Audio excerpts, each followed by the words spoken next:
कल चुनाव आयोग के निर्देश पर दिल्ली में केजरीवाल की सुरक्षा में लगे हुए पंजाब पुलिस के जवान हटा लिए गए, जिनसे आम आदमी पार्टी के नेता भड़क गए। आज पंजाब के मुख्यमंत्री भगवंत मान और दिल्ली के सीएम आतिशी से ने मुख्य चुनाव आयुक्त को चिट्ठी लिखकर मांग एक है कि केजरीवाल के लिए तुरंत पंजाब पुलिस की सुरक्षा को बहाल कर दिया जाए। और इतना ही नहीं, आम आदमी पार्टी बीजेपी पर केजरीवाल की सुरक्षा से खिलवाड़ करने के भी आरोप लगा रही है। वहीं दिल्ली पुलिस का दावा यह है कि दूसरे राज्य की पुलिस से सुरक्षा लेना नियमों का उल्लंघन है।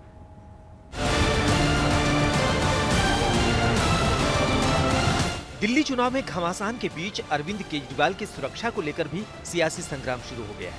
23 जनवरी को चुनाव आयोग के निर्देश पर दिल्ली में केजरीवाल की सुरक्षा में लगे पंजाब पुलिस के जवान हटा दिए गए। तो अब पंजाब के मुख्यमंत्री भगवंत मान और दिल्ली की सीएम आतिशी ने मुख्य चुनाव आयुक्त को चिट्ठी लिखकर मांग की है कि केजरीवाल के लिए तुरंत पंजाब पुलिस की सुरक्षा बहाल की जाए। ये प्योर और शुद्ध राजनीति है और मुझे खेद है कि सुरक्षा, पर्सनल व्यक्तिगत सुरक्षा को राजनीति के हवाले कर दिया गया है। कम से कम सेफ्टी एंड सिक्योरिटी पे राजनीति नहीं होनी चाहिए। आम आदमी पार्टी ने आरोप लगाया कि केजरीवाल पर साजिश के तहत हमले कराए जा रहे हैं, तो बीजेपी की ओर से भी जोरदार पलटवार हुआ। हमें सीधा कहा जा रहा है, आप यहाँ पे गली में आओगे, आप पर पेट्रोल फेंका जाएगा, आप पर पत्थर आएंगे, आप पर डंडे लाठियां वाले बंदे खड़े हैं वहां पे, आप पहले जाके चेक करो। तो ये तो हमें फ्री एंड फेयर ग्राउंड नहीं मिल रहा। अरविंद केजरीवाल जी का नाम पंजाब में है, जबकि वो मुख्यमंत्री नहीं है, फिर भी Z+ सिक्योरिटी में क्यों है? आखिरकार उनके साथ 60 लोग क्यों चलते हैं? ऐसा कौन सा डर है अरविंद केजरीवाल जी को? ये साफ दिखता है, सत्ता भोगने के लिए, शराब घोटाला करने के लिए ये सत्ता में आए थे, लेकिन अब जनता के जवाब देने से भाग रहे हैं। दिल्ली की सीएम आतिशी भी बीजेपी पर केजरीवाल की सुरक्षा के साथ खिलवाड़ का आरोप लगा रही हैं।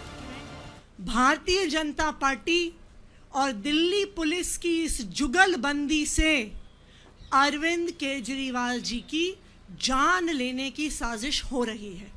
8 तारीख को कमल का फूल दिल्ली की जनता खिलाने वाली है। केजरीवाल अपनी सीट बहुत ही बुरी तरीके से हार रहे हैं, उनके सारे मंत्री हार रहे हैं।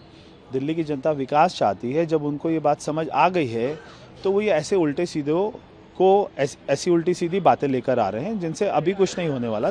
कल आपने सोशल मीडिया पर एक वीडियो पोस्ट कर आरोप लगाया कि बीजेपी ने फिर से केजरीवाल पर हमला करवाया है। फिर चुनाव के निर्देश के बाद दिल्ली में अरविंद केजरीवाल की सुरक्षा में तैनात पंजाब पुलिस को हटा दिया गया। केजरीवाल जी ਦੀ ਥ੍ਰੈਟ ਬਾਰੇ ਸਾਨੂੰ ਟਾਈਮ ਟੂ ਟਾਈਮ ਰਿਪੋਰਟਸ ਆਉਂਦੀਆਂ ਹੈਗੀਆਂ ਤੇ ਉਹ ਅਸੀਂ ਕੰਸਰਨਡ ਏਜੰਸੀਜ਼ ਨਾਲ ਅਸੀਂ ਸ਼ੇਅਰ ਕਰਦੇ ਹੈਗੇ ਤੇ ਅੱਜ ਸਾਨੂੰ ਦਿੱਲੀ ਪੁਲਿਸ ਤੇ ਇਲੈਕਸ਼ਨ ਕਮਿਸ਼ਨ ਦੀ ਹਦਾਇਤਾਂ ਤੋਂ ਬਾਅਦ ਜਿਹੜਾ ਪੰਜਾਬ ਪੁਲਿਸ ਦਾ ਕੰਪਲੀਮੈਂਟ ਜਿਹੜਾ ਸੀਗਾ केजरीवाल साहब की सिक्योरिटी ਦੇ ਵਿੱਚ ਉਹ ਅਸੀਂ ਉੱਥੋਂ ਵਿਡਰਾ ਕੀਤਾ है। अभी अरविंद केजरीवाल को Z+ सुरक्षा मिली हुई है, जिसमें निजी सुरक्षा अधिकारी, 2 एस्कॉर्ट, वॉचर, सशस्त्र गार्ड और तलाशी स्टाफ समेत करीब 60 सुरक्षाकर्मी मिलते हैं। इसके बाद पंजाब पुलिस ने भगवंत मान और अरविंद केजरीवाल को लेकर कुछ खतरे के इनपुट मिलने की बात कही। ये दोनों ही पंजाब के Z+ सिक्योरिटी प्रोटेक्टीज हैं और ये जो इनकी कैटेगराइजेशन है, ये क्योंकि काफ़ी सारी थ्रेट्स इसके बारे में आई हुई थी और अभी भी थ्रेट्स आ रहे हैं, तो उस थ्रेट को कवर करने के लिए, उस इशू के लिए ये डिप्लॉयमेंट थी वहाँ पे। सवाल है कि दिल्ली में केजरीवाल को पंजाब पुलिस सुरक्षा नहीं दे सकती, अगर हाँ तो किस नियम के आधार पर? जो नियम कहता है कि उनको किसी दूसरे राज्य की पुलिस सुरक्षा नहीं दे सकती और न ही दूसरे राज्य की पुलिस की वो सुरक्षा ले सकते हैं। ये तो पूरी तरह से जो कानूनन है वो गलत है। जो दिल्ली पुलिस के सिक्योरिटी से जुड़े सीनियर अधिकारी हैं उन्होंने आज तक को बताया है। जैसे जैसे 5 फरवरी यानी दिल्ली में वोटिंग की तारीख पास आ रही है, वैसे वैसे बीजेपी और आप में रोज नए नए मुद्दों पर सियासी तकरार बढ़ती जा रही है। आज तक ब्यूरो। चुनावी मुद्दों से अलग अब आपको एक ऐसी रिपोर्ट दिखाते हैं जिसको देखकर आप भी हैरान रह जाएंगे, क्योंकि जब हम पंजाब का नाम लेते हैं या उसके बारे में बात करते हैं तो हमारे और आपके जहन में एक ही ख्याल आता है, जो ये बताता है कि पंजाब का मतलब सिख होता है, क्योंकि पंजाब देश का एकमात्र ऐसा राज्य है जो सिख बाहुल्य आबादी वाला है। इसके अलावा वहां पर सिखों का सबसे पवित्र तीर्थ श्री हरमिंदर साहिब है, अकाल तख्त है, अटारी बागा बॉर्डर है, जलियांवाला बाग है। पर क्या आप जानते हैं कि इसी पंजाब में अब सिख समुदाय के अस्तित्व पर संकट के बादल मंडरा रहे हैं। वो भी सिर्फ इसलिए क्योंकि हाल ही के सालों में पंजाब में धर्मांतरण के मामले तेजी के साथ बढ़े हैं और ये धर्मांतरण हो रहा है ईसाई समुदाय में। देखिए हमारी यह खास रिपोर्ट।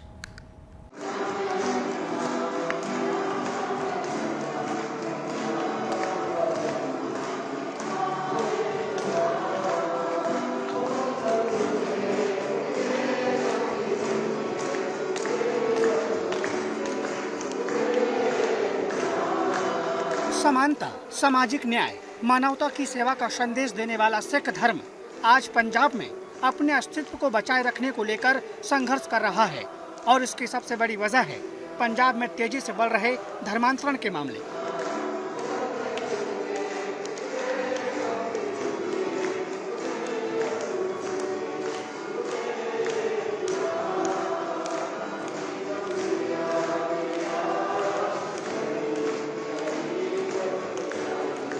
जालंधर नकोदर रोड पर खावड़ा गांव में बन रहे इस चर्च को लेकर ये दावा किया जाता है कि ये सिर्फ पंजाब का नहीं बल्कि दुनिया का चौथा सबसे बड़ा चर्च है, जिसका निर्माण पास्टर अंकुर नरूला के द्वारा कराया जा रहा है।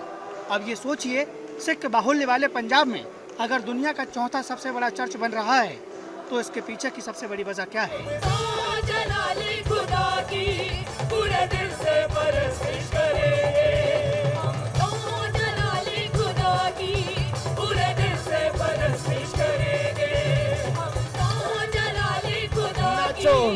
दरअसल पिछले कई सालों से पंजाब में क्रिश्चियन मशीनरीज के द्वारा बड़े पैमाने पर धर्म परिवर्तन का कार्यक्रम चलाया जा रहा है। ये लोग सिख समुदाय के उन लोगों को टारगेट करते हैं जो आर्थिक तौर पर काफी कमजोर हैं।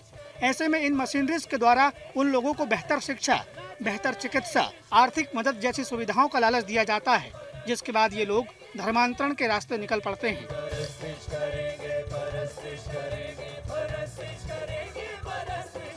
जो नीचे तबके के लोग हैं, जिनको इज्जत नहीं मिलती, जिनका स्टेटस नहीं बनता, ये क्रिश्चियन उनको ले करके अपनी तरफ अपने धर्म में ऐड कर लेते हैं। वो चीज़ सही नहीं है। अगर कोई अपने दिल से जाता है, डेमोक्रेसी है इंडिया में, किसी भी धर्म में कोई इंसान जा सकता है, मगर आज की डेट में ये देखे कि हाँ भी मैंने इस धर्म में जाना है, कोई मेरे को वहाँ से पैसे मिलेंगे, वहाँ से मेरे बच्चों की पढ़ाई अच्छी होगी, वो जो चीज़ है ना, वो गलत है।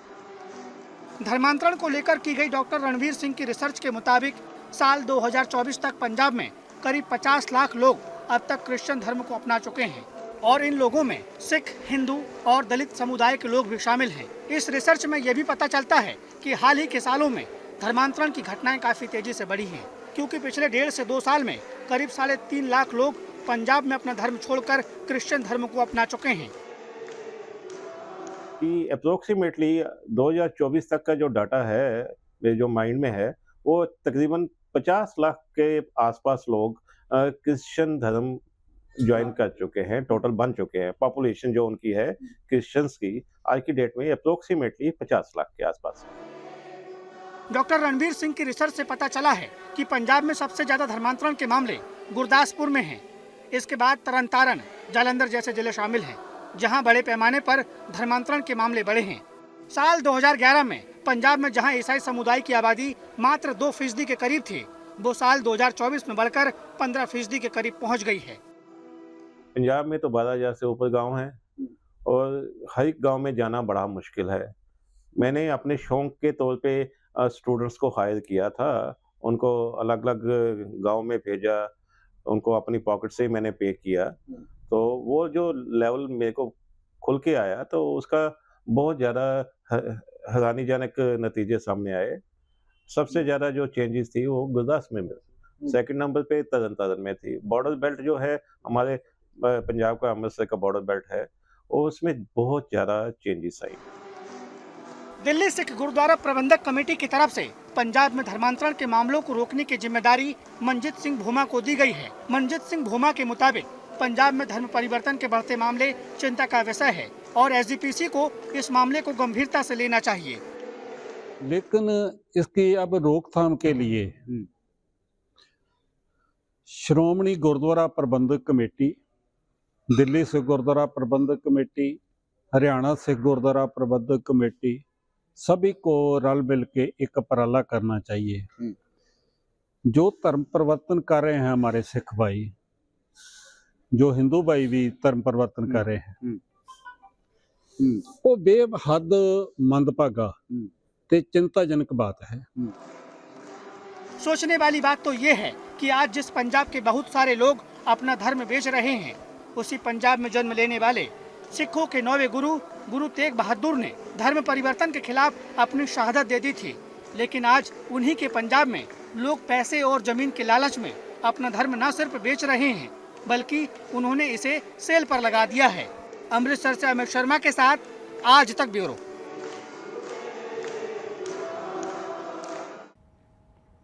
एक चौंकाने वाला वीडियो पटियाला के रजिंद्रा अस्पताल से सामने आया है, जहां पर मेन आईसीयू में सर्जरी के दौरान अचानक से लाइट चले जाने की वजह से डॉक्टर्स को बीच में ही सर्जरी को रोकना पड़ गया।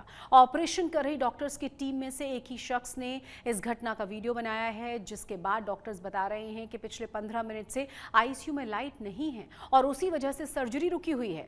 ऐसे में मरीज को अगर कुछ हो जाता है तो इसकी जिम्मेदारी कौन लेगा?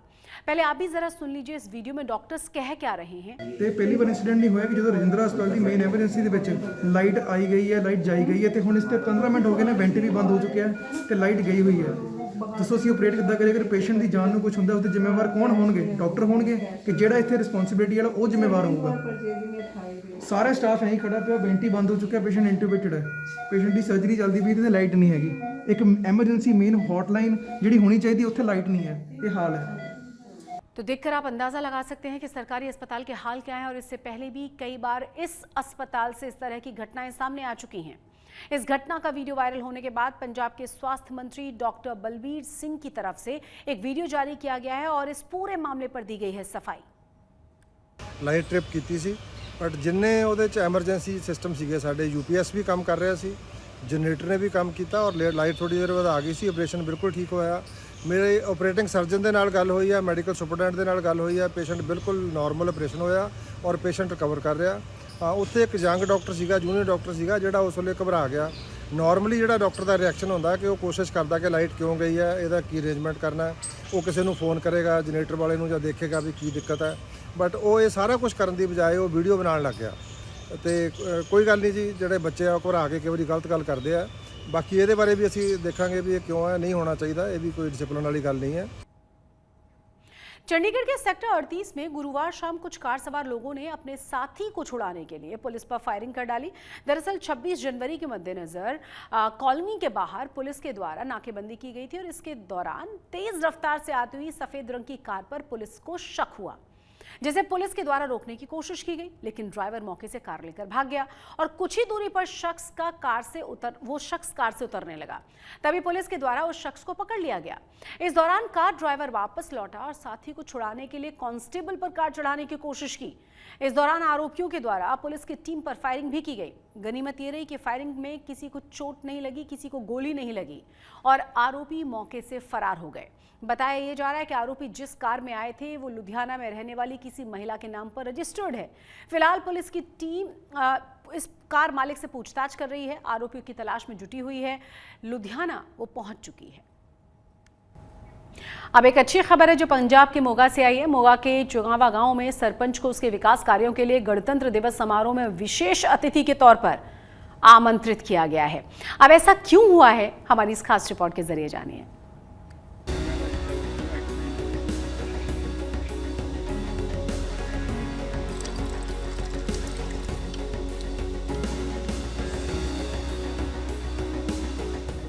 सरपंच हो तो ऐसी हो।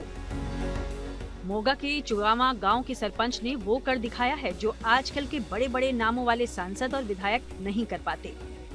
कागजों में सिमटी सरकारी योजनाओं से कैसे गांव का विकास किया जा सकता है, वो आप चुगावा गांव की सरपंच से सीख सकते हैं।